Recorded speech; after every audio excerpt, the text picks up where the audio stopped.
lidhe me çdo ditë, sepse ky do të ishte paraqitash një detyrim që kemi para votuesve që na kanë zgjedhur, edhe ndoshta një presion ndaj njerëzit që të dilet nga kjo situatë, por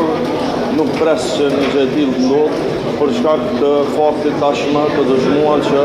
vetëvendosja nuk është e interesuar që të bllokojë situatën. Unë njerë shpreh keqardhjen para gjithë qytetarëve të Republikës Kosovës për këtë situatë që është bërë vërtet e tepër, e cila po e dëmton vendin tonë dhe jetat e përditshme të qytetarëve të Kosovës në vazhdimsi, dhe po i thirrje edhe një herë si në çdo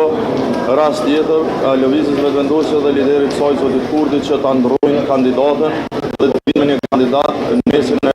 atyre që dinë që kanë, që mund të merr shumicën për të bërë kryetar apo kryetar të vendit dhe që të shkojmë tutje në konstituimin